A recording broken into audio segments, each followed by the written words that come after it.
Hi, so I wanted to do a bit of a sharing my little bits and bobs on watercolors.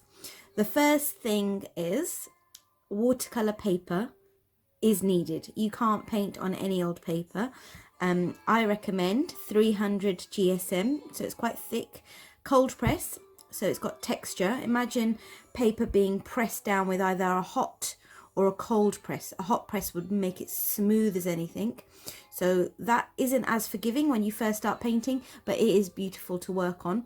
So I use cold press, so it's got a bit of texture, a little bit more forgiving when you're not so familiar with watercolors. The brands I use, I've got a whole bunch that I use, but my new ones are these White Night watercolors. They're a Russian company and I really like them, so why not. Don't get too fixated, I guess, on brands or one particular brand, because it might not be available in your country. So if you go to your art store or look online, you'll see what's what. I do suggest artist quality ones as a one-up from the cheap ones, but I've painted with such a variety of cheap to expensive paints that I kind of like them all. The paper is a thing that you need to invest your money in. And finally, your brush, as long as it's got a nice good tip and point for you to use, you should be fine. I've been using ProArte ones, and this is size 1. Okay, so I do love my pipette, and the first thing we're going to do is just squeeze in some water. There's already some in there, but I wanted to do a little fresh little batch. Don't know if they can stay apart, but give it a little blend and a tickle. And what you want to do is try and load up the brush a little. I mean, because it's already wet, this is easy. So let's begin. So I'm going to put down just a little bit, and the whole point of doing this is so you can see how the paint works, how it spreads and so on. So I've just wet the brush a little, so I've removed all the pigment, and I'm just going to spread it in this direction. And you can see how it's getting dry.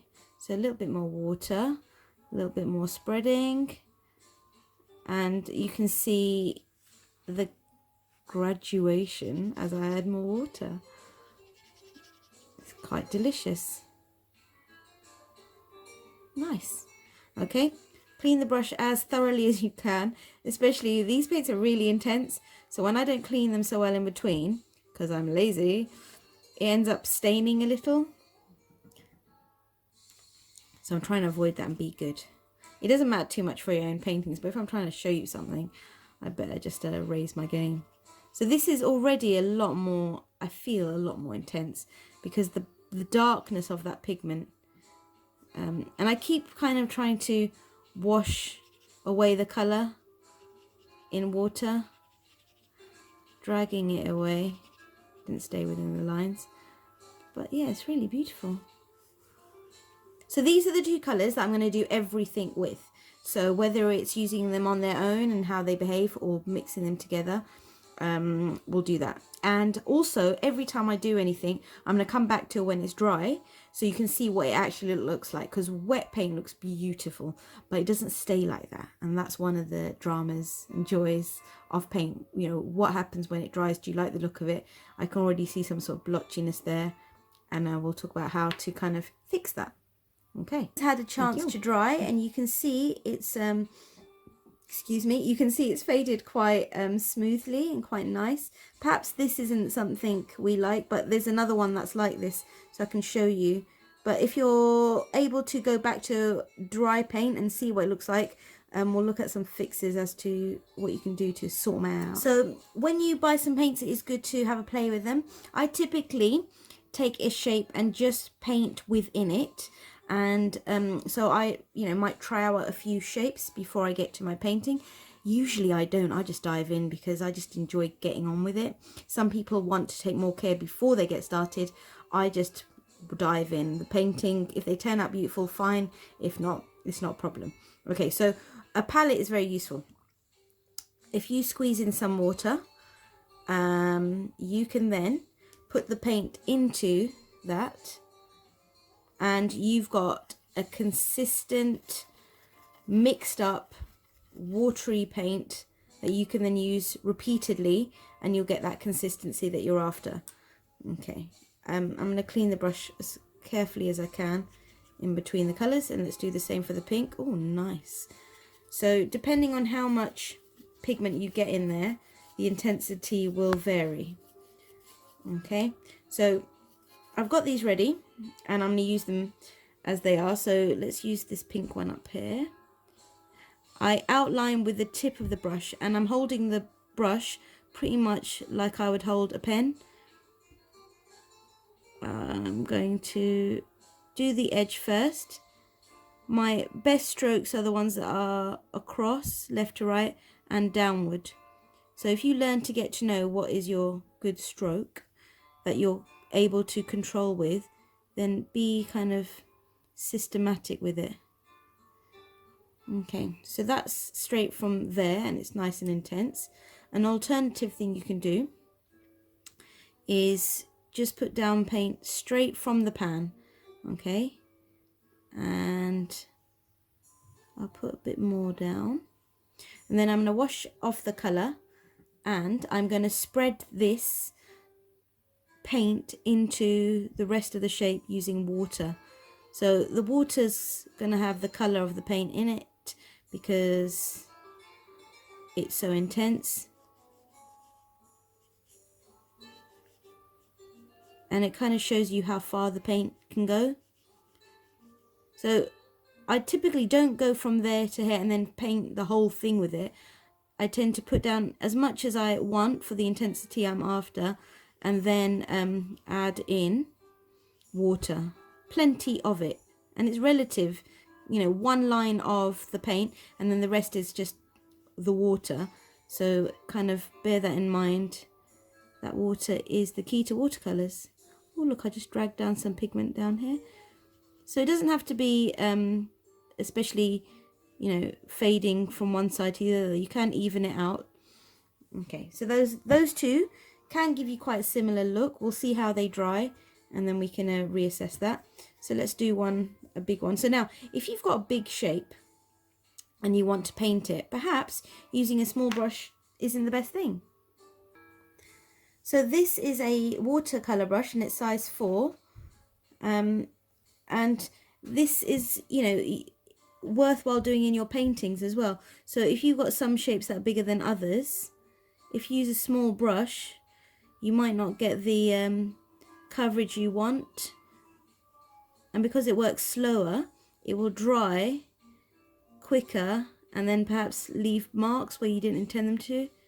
So, you know, change your brush size as well if you're going to be working in a bigger shape. And with a watercolor brush, how you press, you have to control a little bit more. So this comes to a nice point, but I want to use just the tip of it. So therefore I'm being very light in and making sure I control that it's only the tip that touches it. I don't go full down because I don't get the control I'm after. Okay, now back to a small brush for this shape, and I'll do the same as I did before, is I'll just take a bit of the colour from here. Okay, it's very intense. Get rid of most of it, and then with water I'm going to spread that little bit of paint across. The thing with paint is while it's wet, you can really manipulate it. You can lift off paint, which I'm sure I'll end up doing later, and you can also add in paint. So this might be a little bit lighter than I intended, so either I can add this or I can add that. I think this because I can get more control, and it just takes to it so much better. And again, gentle little strokes to blend it and so on. Okay, so again, we'll come back to this when this dries and see what it looks like. Cool. This one dried quite evenly, even though we used different techniques, so that's quite nice to see. Okay, so what I want to show this time is in one particular shape I want to have some sort of variation. So what I might do, actually let's go for this, and on one side I'm going to put in the paint, and perhaps quite a lot of it. I like to do the outline quite early on because the water tension serves as a barrier, and as long as you don't make kind of a false move, you should be fine in it not kind of going over that mark.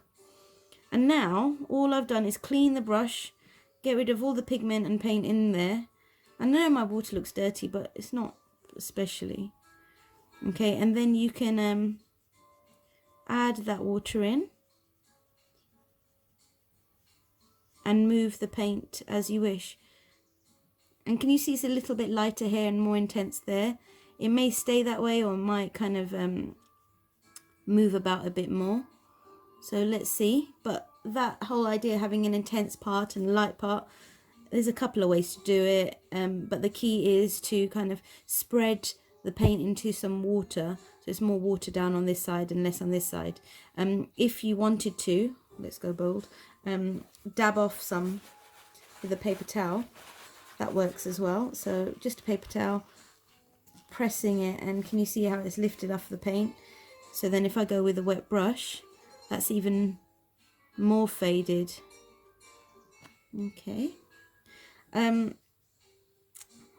Let's try it here again. So this time I might do a little bit more triangular, diagonal, I guess. I might go a little bit more intense. So putting down the intense part. I'm not going to do the rest of the shape just yet.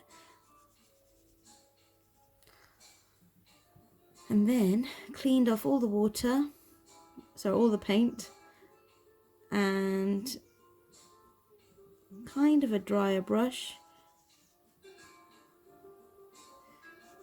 And now a wet brush.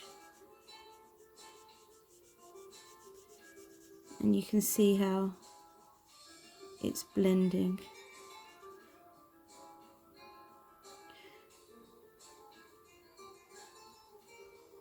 So here it's definitely got a very light part, but here maybe it's going to dry a little bit more intense. Now if at any point I want to make anything more intense while it's wet, and usually you can get away with this for a few minutes longer, you can add some intensity and just kind of tickle it in. I don't want to kind of let it overpower the whole thing, so I'm cleaning it off and just kind of pushing it around. And this is quite a dry brush right now. So if you want to get control, you've got to control how much paint's on your brush as well, how much water's on your brush. So kind of play with that. Oh, did I just spit on that? Oopsie. Play with that and then you can see what happens. The way this is drying so quickly, I'm getting a definite line here. So I'm going to go in with another bit of paint and try and even it out. Okay, let's do the same with the pink. So on one side, nice and intense, and clean off the brush, clean everything off, and try and work quite quickly, because if you let this side dry and then you come at it a little bit later, something called a bloom occurs, and not everybody likes those. And you'll notice that there's no brush strokes visible because everything's slightly wet. And it's not like, you know, saturated in water. It's just a subtle wetness that you work with and keep adding water.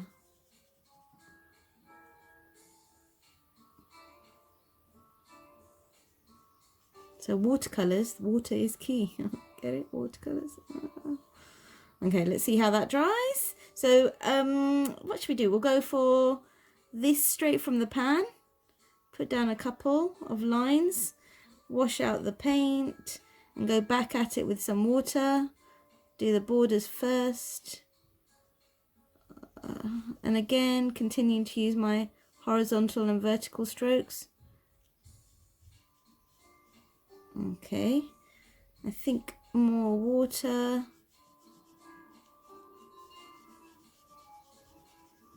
And as you're doing this and playing, you'll think, oh, this is the look I want. And then you can repeat that for all the shapes.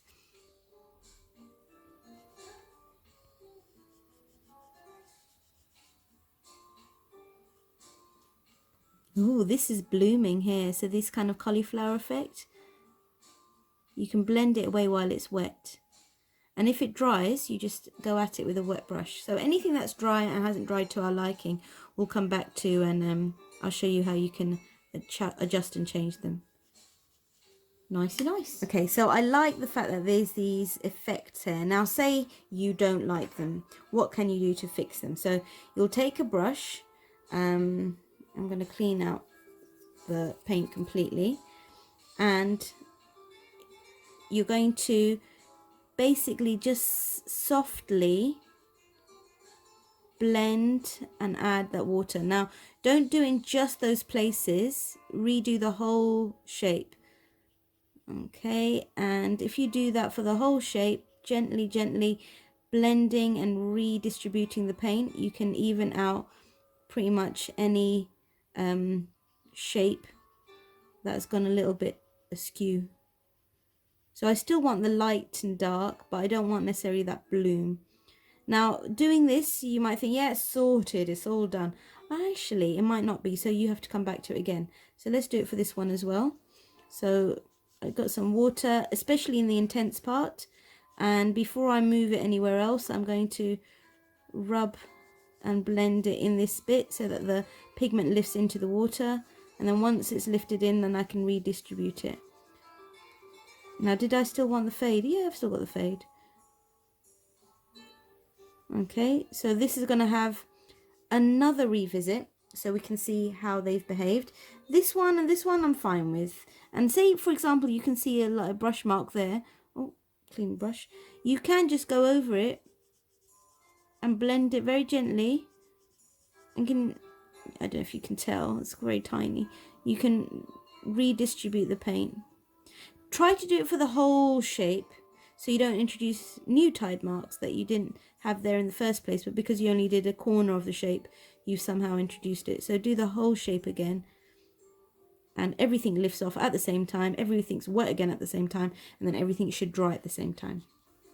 So this one's had a chance to dry, and it looks much improved. And so yeah, do realise that if you don't like the way something looks when it's dry, you can do it again. That's it. So often in my paintings I have a more saturated center, and by the time I've got to the edges it's far more watered down, so it's a fade away look.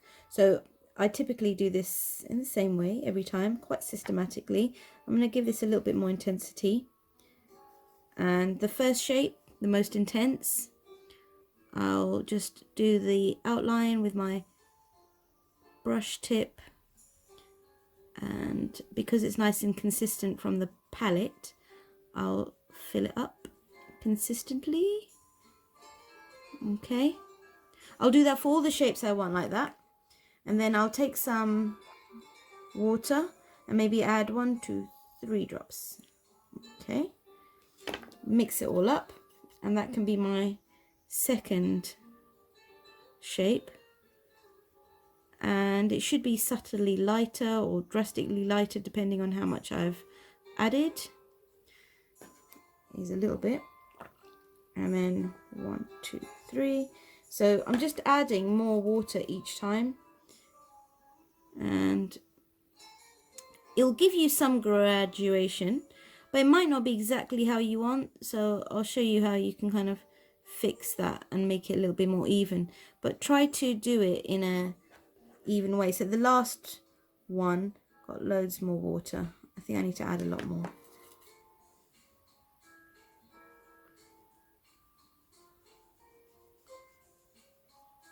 Sometimes the last shapes just look like you're painting with dirty water. Okay, so there is a graduation there, and when it dries it's worthwhile then seeing, is it drying in a kind of even shadier way? Because sometimes maybe the second one is closer to the first and then not as close to the third, but you'll see. So I do this a lot, so therefore perhaps I'm a bit used to doing this very systematically, adding the right amount of water. But yeah, lovely. These dried really well. So the intense, and then the slightly less intense, so number 2, number 3, number 4.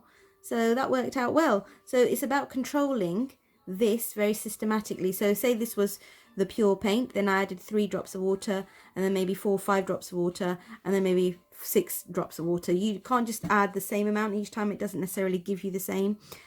difference. And yeah, that's worked out very nicely. Wet and wet is a typical watercolor technique, and often when it's used in a very free setting, you wash your entire paper with water, and then you lay down the paint. Now, because the way I paint is in small pieces, I don't need to firstly tape it down or prepare my water in that way, because it never gets that wet. And secondly, I won't do the whole sheet as a wash. I'll just do one shape at a time. I like to have the water a little bit tinted, just because, so I can see where I'm painting. My eyesight is not fabulous, so if I did it with completely clear water, it just doesn't work, and I kind of make mistakes. So I often use slightly tinted water just because my eyesight is pants. And get now the paint, and you can drop it in. Now that didn't spread very well. So sometimes it does spread very well, other times I guess it doesn't. So I'm going to add some more water and see what it's up to. We'll do this a few times so you can get an idea. Those beautiful videos you see on the interwebs where like it just spreads so quickly. Sometimes you get that, sometimes you have to help it along. But there's something really nice about how it just spreads so organically and beautifully. So I'm going to leave that with that weird texture going on. Let's do another one. Actually, let's do it in pink. So this pink is going to get a definite purple tinge to it because of the water being a little bit blue. But let's see. So I'm going to go a little bit more wet because previously it didn't go that wild. Okay, so let's get some paint on there, help it along, and let's see what happens. Yeah, I'm having to help it along quite a bit, but there's some really beautiful textures in it. It's so nice. And I'm going to neaten up the edges. It looks quite hairy. But while it's in this wet state, it's so beautiful to watch. It takes a bit longer than, you know, painting straight without it, but you'll get some really nice texture. Like these lines, will they stay as lines? Will they become a little bit more spread out? Looks kind of marbly. It's gorgeous.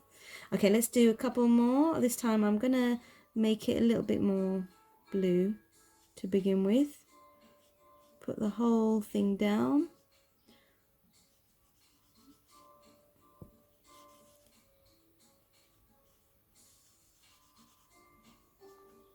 When the water or the paint doesn't take to the watercolor paper, or it kind of resists, like there's some sort of oily patch, just notice it. Don't think there's necessarily anything wrong with your paints, but perhaps there's something on there that is causing it to be that way. Okay, let's go. I'm going to do a lovely line.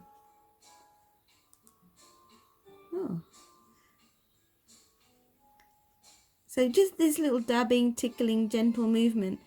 The way it's spreading is beautiful.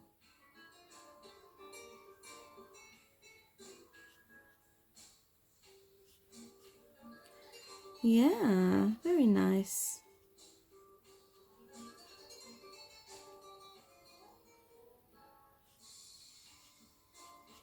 There's a bit of an intensity at the top, so I'm going to spread it down. And all the kind of the fading, shading we've done before, let's do something weird with this. So perhaps maybe I want to lift off some of the paint. So I'm just pressing it on one side and then spreading it. And you get a nice texture. Okay, last one. Will it get purpley? I don't know, they didn't before. Okay, I'm definitely trying to be far more wet this time. Let's see if it makes any difference. I'll take some water from here. Oh yeah, it's a puddle. And all you're doing is pushing the pigment around in the puddle. It's really nice. Oh, it's definitely more purple in this one. Okay, so that's just me using the water down from the palette. Let's just put an intense corner in. Oh, it's nice. So, oh, I get mesmerized by it. That's probably my favorite one. So you realize which combination you like. So perhaps I like the water from the pot, the pink from there, and then a dab of the actual paint. Now I'm going to let them dry again, and we'll see what the verdict is and whether we need to make any adjustments. Okay. There's a few issues here which you might like or dislike. I don't tend to mind things, as you can tell by my paintings, but I'm going to pretend I do care. So all I'm doing is wetting the brush. I'm adding water in the corner where there's the most paint. I'm doing a gentle, in this case, circular motion, but it doesn't have to be. And I'm basically trying to get that pigment into the water. So a gentle touch. And when I have, I can then redistribute it in the whole shape. And I think I've said this a few times in these little touch-ups. Do the whole shape. Don't just do the little corner. And try and do it in one go. Okay, so we'll see how that dries. So this is going to get a second little investigation. And let's do the same to this one. So often when it's right at the edge, it's quite difficult to manipulate because you have to be so fine. So when you put down your colour initially, I don't know if you noticed, I always did a thicker line, not a too thin a line. Because if you do a thin line, say it all gathers around the edge and you haven't spread it, you can't distribute it easily. So have a sharp edge to the line, but not necessarily a thin line, unless you're like deliberately outlining, then it's different. But if you're filling a shape, the edge of that shape does not need to be thin and saturated.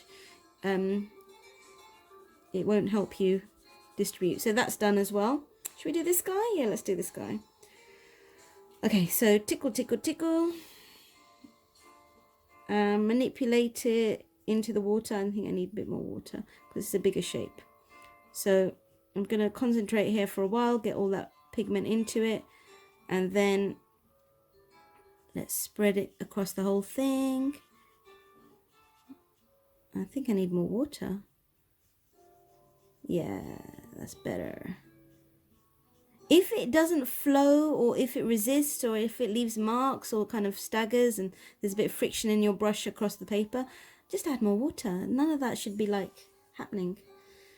Okay, so I think I'll leave this one. It's a bit weird anyway. It's like a purple. But yeah, let's see how they dry in a second. These have had their chance to dry as well, and they're a lot more evenly distributed and probably a lot more pleasing to the eye if you don't like the natural texture that comes from this time. I'm going to use the wet in wet to blend two colours. Now this is apparently blue, but okay, so it's slightly tinted for my benefit and yours, but not overly. And then I'm going to put blue down on one side, maybe a bit more from the intense bit. I'll spread that in a second. And then pink down from the other side. Definitely a bit more purple in that pink. And then you can see how, while it's wet, it's moving around. And you just kind of help it along.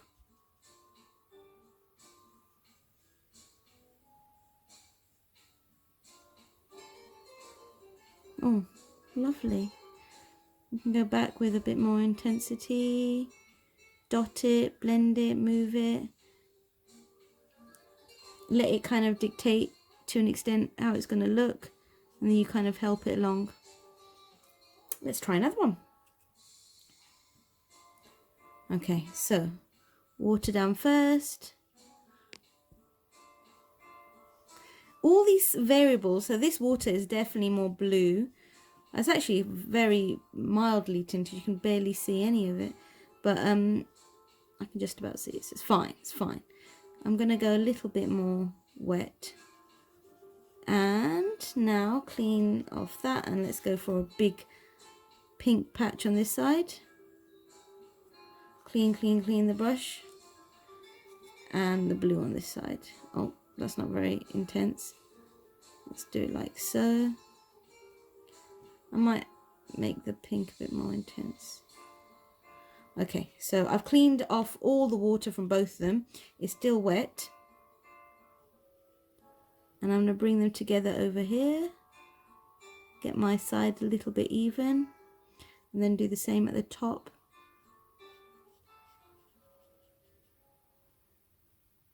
Sometimes you don't want to leave your brush with the paint in it when you push it around, because it will just take that colour and make it the dominant one.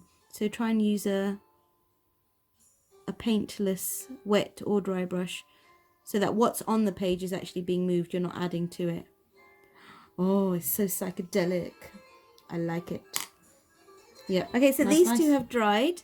I love all of this texture and weirdness, like these intense bits here. It's like planets and atmosphere. It's really nice. So if you do want to do anything to it, this is me going against my actual wants and needs, and I'm just going to manipulate this area.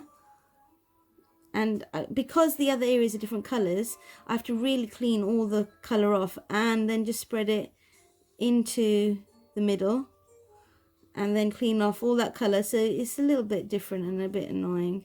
So hence just leave it, let it be. Enjoy it. And let's see, go back here. So there's a lot of cleaning in between in this one. And then it still might not turn out as you wish because there's so many variables. Let's do the same here. So I want this pink to be maybe in the corner a little bit more. And then let's see, so get the intensity over there. Merge it away. Just a bit of a wet brush. Yeah, you don't want to see those lines, so when you do the wet brush, do the whole shape, but very gently so as not to disturb things. Also, what I don't like about this shape is there's a little bump on the edge. So if you can afford to fix it by adding a bit more paint and pushing that edge out, you can do so. Yeah. So another one to see how it dries for the second time. This has dried. I quite like it. What's this little fella doing here? This little guy. Perhaps maybe you like it, you don't like it. You can always go over it yet again. Just wait for things to dry. Don't overwork a wet patch or piece of paper because it just won't take and nothing will happen. So patience and letting things dry is important. Okay, so this time I'm not going to wet the shape first. I'm just going to lay down paint on one side and make it quite intense actually. Okay, clean off that paint, and we're getting to know this blue is very strong, so I'm going to try and clean it off properly and then take the pink to the other side. So I'm dipping between both because I don't want it to be too dry. I feel this is going to be super, super intense. I can feel it in my bones. So I've cleaned off now both paints, and I'm going to use kind of the water to give them a place to merge and meet.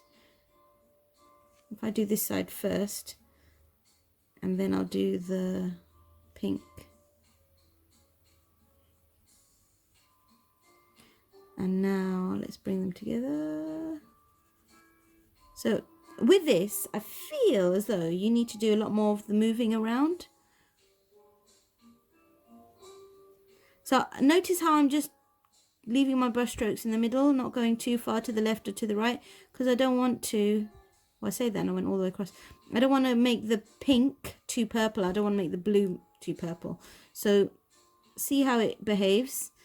I think the only thing I'd say with this one was everything was way too intense. So if I tried it again, let's try it with just the pink from the palette. We'll get a completely different look. If we, and remember this is the really watered down blue. So yeah, let's take that and party. Yeah, the blue's still very intense. So I'm going to spread it to a little bit, and then I'm going to take the pink over there actually. Oh, didn't blend, didn't clean it very well. Oh, but it's all right. It's kind of forgiving, you know. Oh, that worked well. So you kind of do one side, then the other, and just make sure your brush is clean, or you got away with it here, not clean in the middle. But you kind of paint this area, then work on this area. Don't kind of drag them from both sides into the middle, otherwise it'll just become very murky. So here you can see distinctly 3 colours. If you like that, great. If you don't, you then do go to the very edge and push things to the other edge. I just changed the whole look, but I just wanted to show you that you can mix it up and get completely, or not completely, but different look altogether. I wanted to show a big shape as well. So if you're going to do this in a big shape, let's kind of put down the colour. This is definitely more watered down, so I've got a bigger brush so I can work a bit more quickly. Okay, and maybe I'll do it like so. So it doesn't have to be half and half. In the end, the colours dictate so much because they move and jump around and dance. So I've put down my pink, I've put down my blue. I'm just going to try and use a slightly wet brush to manipulate it and push things to the edge, neaten up my edges.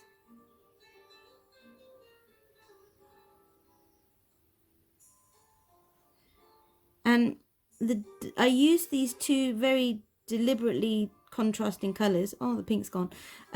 Because I wanted to show the contrast and it not be a subtle thing that you're trying to look at. But if you did it with colours that were a bit more close together, it's such a beautiful thing because it's so subtle.